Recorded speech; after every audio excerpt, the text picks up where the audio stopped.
Norway has a reputation for being one of the most expensive countries in Europe, and this summer we rode almost 4,000 kilometers on a 10-day round trip from the Netherlands to Norway. We expected this trip to destroy our budget, but it actually didn't. Norway wasn't even the expensive part, getting there was. And one decision we made before leaving is what kept the rest of this trip shockingly affordable. So let's start with the unavoidable fuel. In total, I spent 293 euros on fuel and we rode exactly 3,850 kilometers. On average, that's about 30 euros a day. I filled up roughly 147 liters, and that means the fuel economy of the MT-07 is roughly 1 liter per 26 kilometer. We had a pretty strong headwind on the way to Norway, the bike was fully loaded and we spent a lot of time on the highways, sometimes doing questionable speeds. Still, fuel ended up being the biggest expense of the entire trip, but it's also the one I care about the least. I mean, riding a motorcycle is literally the purpose of the trip. Unfortunately, fuel wasn't the only thing we had to pay for just to reach Norway. We also took 4 ferries throughout the trip. The first one was from Puttgarden in Germany to Rotby in Denmark. That one cost us 89 euros, which was quite expensive for a 45 minutes ferry. From there we rode to Copenhagen and planned to go through Sweden, so we crossed the Øresund bridge, which cost us 36 euros.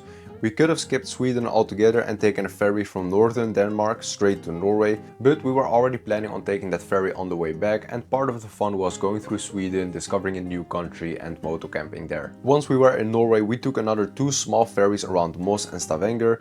Those were only 10 euros each, so nothing too serious. Finally, the big ferry back home was from Kristiansand to Hirtshals in Denmark. Instead of riding all the way back through Sweden again, we crossed straight into Denmark and continued home from there. That ferry cost me 76 euros, and altogether that brings the total for the ferries to 176 euros, and add on top of that the 36 euros we spent at the Øresund bridge, and you come at 220 euros for just crossings alone. Next up is accommodation, and this is where we saved quite a bit of money. We would just go on booking.com, select something that wasn't too far off the route, and then just sleep there. We paid for 4 nights in total, 1 in Germany, 2 in Denmark and 1 in Norway. And in Norway we also paid for 1 camping ground at Preikestolen.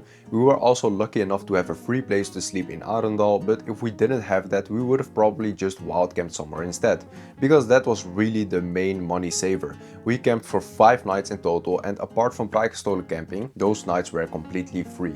So altogether I only spent around 143 euros on accommodation for the entire trip, and on average that is 28 euros a night. There is one catch though: wild camping is free, but the gear needed is definitely not.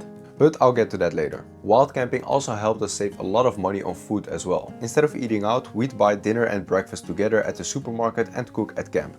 Split between 4 people, that combo usually cost us 15 euro per person, which is absolutely insane. For comparison, even if you're eating out in Europe on a budget, breakfast is gonna cost you like 10 euros and dinner is gonna cost you between 20 euros and 30 euros if you're eating out at the nice places. You could obviously just go for a pizza, but yeah, it depends on what you buy. And in Norway you can definitely overspend way more than that. So just by cooking those meals ourselves, we are basically cutting that cost in half. During the day we'd also stop at Lidl or whatever supermarket was nearby and buy lunch. We also really weren't trying to eat as cheaply as physically possible either. Take a look at this supermarket lunch that cost me 15 euros.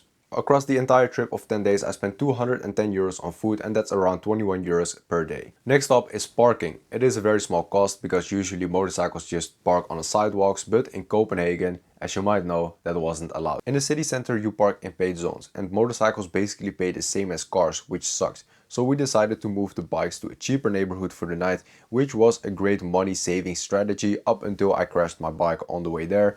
But we're not putting those numbers into the total, that would inflate the budget a little bit, and I also don't want to figure out. Anyways, we went back to the expensive neighborhood near the hotel and paid 21 euros for that night. Now, for the catch I mentioned earlier, I spent 299 euros on camping gear for this trip. My tent was 136 euros, the sleeping mat was 88 euros and the chair was 30 euros. The table, tarp and cooking pan were things Hans and I bought together and split 50-50, so my share came out to 15 euros each. I already owned my sleeping bag and gas stove. Add everything together and my setup cost me 299 euros. And because we only camped for 5 nights on this trip, that technically works out to almost 60 euros per night, which suddenly doesn't sound very cheap. But unlike accommodation, I get to use all of this again. And after 10 nights in total, that same setup is effectively only 30 euros per night. And it keeps on getting cheaper from there. Unless something breaks and then you're gonna have to replace it, but hey, everything is still working. So I'm keeping the 299 euros separate from this trip. I don't think it's fair to include it because it's more like an investment and I expect to use it for other trips as well. But this only really saves money if you can wild camp. Paid camping sites get pretty close to the price of a cheap hotel, especially when you're splitting a room between a few people. The camping in Preikestolen costs us 20 euros a person, but hotels aren't that much more expensive and provide way more luxury. So camping grounds really only make sense if you're traveling alone and you don't have anyone to split the cost with. If you're traveling during peak season, so the prices are just inflated to the moon during summer, for example, or if you're gonna go to very touristy spots. So imagine you're going to the Stelvio Pass in Italy with your motorcycle. You're not going to find a hotel that's nearby and that's cheap, but you are going to find a camping ground that's going to be affordable. And it's also part of the experience at some point. So yeah, there's that. Although you should remember how much money you're going to save on food. So even at a paid camping site, some of that extra cost gets offset by the self-cooked food. So after adding everything up, that brings the grand total to 875 euros, which for almost 4,000 kilometers and 10 days traveling through Scandinavia is honestly way less than I expected, and more than half the money went to fuel, ferries and the bridge alone. So like I said at the beginning, Norway isn't really what made this trip so expensive, but the whole journey was.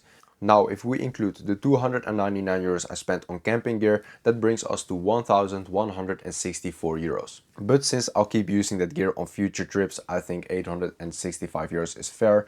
For comparison, our previous motorcycle trip through Europe cost me 750 euros for 7 days, and that worked out to roughly 107 euros per day, while Norway cost just 86 euros per day. So despite a 3-day longer trip and going to one of the most expensive countries in Europe, this trip was 20% cheaper than the previous one. In the next video, I'm going through my full moto camping setup that I used for Norway, what I've bought, what I changed, and what it all cost. So if you want to see that, hit the notification button, the subscribe button, and all the other good stuff. And if you actually haven't watched the Norway movie, you can press that one right here, or you can also watch the Europe movie. And with that being said, thank you guys for watching and see you in the next one.